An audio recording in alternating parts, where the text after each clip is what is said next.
कई बार ऐसे प्रश्न आता है, वैद्युत चुंबकीय तरंग का ग्राफी निरूपण कीजिए, या प्रश्न को बदल करके कैसे पूछा जाता है कि मैक्सवेल का प्रकाश के संबंध में वैद्युत चुंबकीय तरंग का ग्राफ निरूपण कीजिए।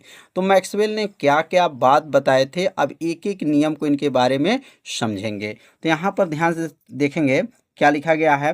सन 1865 ईस्वी में, किस सन में? सन 1865 ईस्वी में मैक्सवेल ने बताया कि वैद्युत चुंबकीय तरंगे वे तरंगे होते हैं। मतलब 1865 में मैक्सवेल नाम के वैज्ञानिक जो थे, उन्होंने क्या बताए थे कि वैद्युत चुंबकीय तरंगे वे तरंगे होते हैं जिसके संचरण के लिए किसी माध्यम की आवश्यकता नहीं होती है। तो जिसके संचरण मतलब चलने के लिए किसी माध्यम की आवश्यकता नहीं होती है, क्योंकि वैद्युत क्षेत्र तथा चुंबकीय क्षेत्र तरंग संचरण की दिशा के क्या होते हैं? लंबवत, अर्थात 90 अंश पर दोलन करते हैं। मतलब यह जो है तरंगे जो होते हैं, वैद्युत चुंबकीय तरंगे जो होते हैं, उनको संचरण के लिए जो है किसी माध्यम की आवश्यकता नहीं पड़ता है। क्यों नहीं पड़ता है? क्योंकि वैद्युत क्षेत्र और चुंबकीय क्षेत्र जो तरंग होते हैं, उनके संचरण की दिशा क्या होती है? 90 अंश पे क्या करते हैं? दोलन करते हैं। तो आप सभी विद्यार्थी इसे अपने कॉपी में क्या कीजिए, इसे नोट करते चलिए। जब इसे नोट करते चलेंगे तो आपका एक नोट्स भी बनता रहेगा। अब यहाँ पे क्या लिखा गया, इसमें 3 अक्ष होते हैं। मतलब जो वैद्युत चुंबकीय तरंग का जब ग्राफ खींचेंगे तो उसमें कितने अक्ष होते हैं? तो 3 अक्ष होते हैं। तो यहाँ लिखेंगे इसमें 3 अक्ष होते हैं। एक्स अक्ष की दिशा की ओर तरंग का संचरण होता है। मतलब जो एक्स अक्ष का जो दिशा रहेगा, उसमें तरंग के चलने की दिशा होता है। मतलब तरंग के चलने की दिशा कौन सा है? तो एक्स अक्ष होता है। याद रखे रहिएगा, एक्स अक्ष में जो है तरंग के चलने की दिशा होता है। और वाई अक्ष में क्या होता है? तो लिखेंगे वाई अक्ष की दिशा, लिखेंगे वाई अक्ष की दिशा की ओर वैद्युत क्षेत्र होता है, और जेड दिशा में क्या होता है? चुंबकीय क्षेत्र होता है। तो यहाँ पर जो बात लिखा गया बहुत ही गहराई से आप लोग पढ़िएगा कि इसमें 3 अक्ष होते हैं। एक्स अक्ष जो होता है वह तरंग के संचरण की दिशा बताता है, और वाई अक्ष जो होता है वह वैद्युत क्षेत्र की दिशा बताता है, और जेड जो अक्ष होता है वह चुंबकीय क्षेत्र का दिशा को बताता है। तो इसे अपने कॉपी में क्या कीजिए, जरूर नोट कर लीजिए। इसे 2 बार पढ़िए, आपको क्या होगा? याद हो जाएगा। अब यहाँ पे जो है इसका ग्राफ खींचेंगे। अब ग्राफ कैसे खिंचाएगा? आप लोग ग्राफ भी अपने कॉपी में क्या कीजिएगा, जरूर बना लीजिएगा। तो अब यहाँ पे जो है 3 अक्ष जो है यहाँ बना लेंगे। जैसे यहाँ पर जो है यह जो रेखा जा रहा है, ध्यान दीजिए, यह एक्स अक्ष है। कौन है? एक्स अक्ष है। यहाँ पे लिख देंगे एक्स अक्ष है। और यह जो है वाई अक्ष है। क्या है? वाई अक्ष है। और यह जो होता है वह जेड अक्ष होता है। तो यहाँ लिख सकते हैं एक्स अक्ष है, और ये क्या है? वाई अक्ष है, और ये क्या है? जेड अक्ष है। और जो वाई होता है वो क्या बताता है? वैद्युत क्षेत्र को बताता है, वैद्युत क्षेत्र को दर्शाता है। और जो जेड होता है वह किसको प्रदर्शित करता है? चुंबकीय क्षेत्र को बताता है। क्या हो जाएगा यहाँ पर? चुंबकीय क्षेत्र, चुंबकीय क्षेत्र को प्रदर्शित करता है। याद रखेंगे, जेड जो होता है कौन सा अक्ष को? चुंबकीय क्षेत्र। और वाई जो होता है वैद्युत क्षेत्र। और यक्स जो होता है संचरण की दिशा। क्या होता है? यहाँ लिख सकते हैं संचरण की दिशा। अब यहाँ पे जो है इसकी जो चलने की दिशा होगा, अब ये ध्यान से देखेंगे कितने अंश पर? 90 अंश पे जो है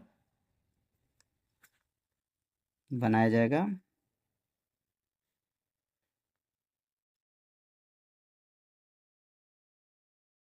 अब यहाँ पे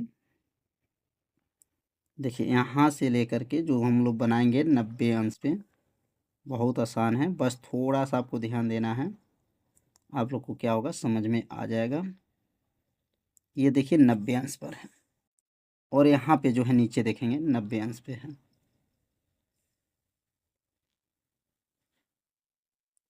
यहाँ पुनः जो है ऊपर हो जाएगा। बस एक दूसरे का उल्टा बनाना है। यहाँ 90 अंश का कोण बना रहा है, कितने अंश का? 90 अंश पे जो है संचरण हो रहा है। अब यहाँ से जो है देखिए ध्यान से, अब यहाँ से इसको मोड़ दीजिए इधर, यहाँ से इधर। समझ में आ गया होगा। इसी तरह यहाँ पे जो है इसको मोड़ दीजिए। जो इसकी चलने की दिशा जो है पुनः जो है उल्टा। बस देखिए ध्यान से कैसे हो रहा है, एक दूसरे के क्या है, उल्टा है। यही जो है क्या है, तरंग के संचरण की दिशा है। यहाँ लिख देंगे संचरण की दिशा, संचरण की दिशा, संचरण की दिशा हो जाएगा। तो यहाँ ऊपर जो लिखा गया था, क्या बताया गया था कि वैद्युत क्षेत्र और चुंबकीय क्षेत्र का जो तरंग संचरण की दिशा होता है वह लंबवत जो है दोलन करते हैं। तो यहाँ पे देख लीजिए 90 अंश का कोण बना करके ये दोलन कर रहा है। कितने अंश का, 90 अंश के कोण बना करके। यहाँ से नीचे से देखेंगे 90 अंश, फिर सब पुनः ऊपर से, मतलब एक बार ऊपर एक बार नीचे, एक बार ऊपर एक बार नीचे, ऐसे जो है 90 अंश का कोण बना करके वह संचरण की दिशा चल रहा है। तो समझ में आ गया होगा। तो इसे ग्राफ को अपने कॉपी में क्या कीजिएगा, जरूर खींच लीजिएगा। तो अब हम लोग अगला जो हम लोग पढ़ेंगे, छोटा सा एक सूत्र का जो है निगमन है। तो सूत्र का निगमन भी आप लोग अच्छे से समझिएगा। जहां आपको समझ में नहीं आएगा वहां पर आप सभी विद्यार्थी जरूर कमेंट कीजिएगा। तो हेडिंग को नोट कर लीजिए। मैक्सवेल के अनुसार, किसके अनुसार, मैक्सवेल के अनुसार चुंबकीय क्षेत्र का शिखर मान, वैद्युत क्षेत्र का शिखर मान तथा प्रकाश का चाल में संबंध। किसमें संबंध है, चुंबकीय क्षेत्र का शिखर मान रहेगा, वैद्युत क्षेत्र का जो है शिखर मान रहेगा, और प्रकाश के चाल में क्या संबंध है, इसमें सूत्र का जो है निगमन करके आपको बताया जाएगा। तो यहाँ ध्यान देंगे, माना वाई अक्ष पे क्या बताया गया था, तो अभी हम लोग पढ़े थे वाई अक्ष पर वैद्युत क्षेत्र। मैक्सवेल ने क्या बताए थे, वाई अक्ष पर वैद्युत क्षेत्र होता है और जेड अक्ष पर क्या होता है, चुंबकीय क्षेत्र होता है, तथा तरंग के चलने की दिशा क्या होता है, यक्ष अक्ष होता है। तो ध्यान दीजिए, यक्ष अक्ष जो होता है तरंग के संचरण की दिशा, और वाई अक्ष जो होता है वैद्युत क्षेत्र, और जेड अक्ष जो होता है वह चुंबकीय क्षेत्र को क्या करता है, प्रदर्शित करता है। तो यहाँ लिखे हैं तथा वैद्युत क्षेत्र एवं चुंबकीय क्षेत्र के बीच का कलांतर क्या होता है, समान होते हैं। अब यहाँ कलांतर जब समान होते हैं तो पहले वैद्युत क्षेत्र के लिए लिखेंगे यहाँ पर। अब क्या लिखेंगे यहाँ पर, वैद्युत क्षेत्र के लिए पहले बनाया जाएगा। तो लिखेंगे वैद्युत क्षेत्र के लिए, वैद्युत क्षेत्र के लिए। तो वैद्युत क्षेत्र के लिए अगर बनाते हैं तो वैद्युत क्षेत्र कहाँ पर है, तो वैद्युत क्षेत्र वाई अक्ष पर है, इसलिए वाई अक्ष पर क्या है, वैद्युत क्षेत्र है। तो इसलिए लिखेंगे यहाँ पर ई वाई हो जाएगा, बराबर क्या हो जाएगा, ई जीरो साइन क्या हो जाएगा, omega T, sine omega T. इसको समीकरण नंबर क्या मान सकते हैं, 1 मान सकते हैं। तो यह ई क्यों लिखे हैं, ई का नाम क्या है, वैद्युत क्षेत्र है। और एक बार हम लोग पढ़े हैं धारा का शिखर मान क्या होता है, धारा का शिखर मान पढ़े होंगे, आई बराबर आई जीरो साइन ओमेगा टी है। इसी प्रकार जो है ये वैद्युत क्षेत्र का सब सूत्र क्या बनेगा, ई बराबर होगा E zero sine omega T हो जाएगा। अब यहाँ लिखेंगे चुंबकीय क्षेत्र के लिए, बहुत आसान है, बस थोड़ा सा आपको ध्यान देना है। क्या लिखेंगे, चुंबकीय क्षेत्र के लिए। तो बताइए चुंबकीय क्षेत्र किस अक्ष पर है, तो चुंबकीय क्षेत्र जो है किस पर है, जेड अक्ष पर है। तो इसके लिए चुंबकीय क्षेत्र को किससे प्रदर्शित करते हैं, बी से प्रदर्शित करते हैं। तो यहाँ आप लिखेंगे बी जेड, क्या लिखेंगे, बी जेड अब हो जाएगा, बराबर क्या बनेगा, बी जीरो साइन क्या हो जाएगा, ओमेगा टी हो जाएगा। कितना आसान है। ये जेड क्यों लिखे हैं, क्योंकि जेड जो है चुंबकीय क्षेत्र पर होता है इसलिए जेड लिखेंगे। अब वैद्युत क्षेत्र किस पर होता है, वाई अक्ष पर होता है, इसलिए यहाँ पर वाई लिखा गया है। अब ये बन गया समीकरण नंबर 2। अब समीकरण 2 जब बन गया तो मैक्सवेल के अगर अनुसार देखेंगे तो यहाँ लिखेंगे मैक्सवेल के अनुसार, मैक्सवेल के अनुसार। तो मैक्सवेल के अनुसार क्या होता है, तो यह भी आप लोग जानते होंगे, नहीं जानते हैं तो आप लोग याद रखिएगा कि मैक्सवेल के अनुसार जो होता है वह प्रकाश की चाल बराबर क्या होता है, प्रकाश की चाल ई बराबर होता है, क्या होता है, ई, और यहाँ लिखेंगे वाई बटा क्या हो जाएगा, बी जेड हो जाएगा। मतलब वाई अक्ष पर वैद्युत क्षेत्र की तीव्रता और जेड अक्ष पर चुंबकीय क्षेत्र के जो तीव्रता के अनुपात को क्या कहेंगे, प्रकाश की चाल कहते हैं।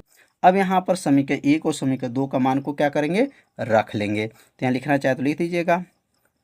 समीकरण एक तथा समीकरण समीकरण दो का मान रखने पर अब समीकरण एक और समीकरण दो का मान को क्या करेंगे, रख लेंगे। तो अब यहाँ समीकरण एक समीकरण दो के मान यहाँ रखेंगे तो क्या बनेगा, तो बनेगा सी बराबर, अब ई वाई को हटा दीजिए, अब ई वाई के स्थान पे क्या लिखेंगे, अब क्या हो जाएगा, ई जीरो हो जाएगा, साइन हो जाएगा और क्या हो जाएगा, ओमेगा टी हो जाएगा, बटा हो जाएगा और यहाँ बी जेड के जगह क्या लिखेंगे, बी जीरो हो जाएगा और क्या बनेगा, साइन ओमेगा टी हो जाएगा। अब यहाँ क्या कट जाएगा, तो साइन ओमेगा टी से साइन ओमेगा टी कट जाएगा, तो बचेगा क्या, तो बचेगा यहाँ पर सी बराबर हो जाएगा, सी बराबर ई जीरो बटा क्या बना, बी जीरो हो जाएगा। कितना आसान है, बस थोड़ा सा आपको ध्यान देना है। तो अब यहाँ पर चाहे तीन सूत्र जो है आप लोग बना सकते हैं, एक सी का सूत्र बनेगा, एक बार ई जीरो का बनेगा और एक बार बी जीरो का सूत्र बनेगा। अगर यहाँ पर बी जीरो का सूत्र बनाते हैं तो बी जीरो को ऊपर कर देंगे तो क्या बनेगा, यहाँ पर बी जीरो बराबर हो जाएगा, क्या बनेगा, ई जीरो बटा क्या होता है, सी होता है।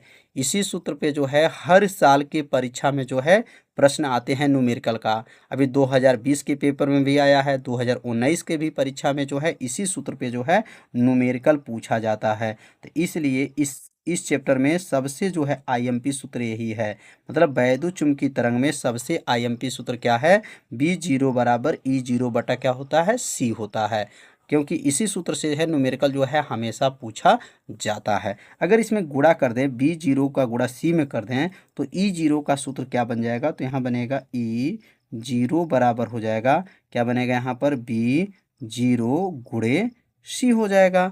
तो समझ में आ रहा होगा, बहुत ही आसान है, बनाना सीखना है। तो ये तीनों सूत्र को आप सभी विद्यार्थी जरूर याद रखिएगा। तो आज का पढ़ाई कैसा था, आप सभी विद्यार्थी जरूर कमेंट कीजिएगा, वीडियो को लाइक कर दीजिएगा और वीडियो को ज़्यादा से ज़्यादा अपने सभी दोस्तों के पास शेयर जरूर कर दीजिएगा।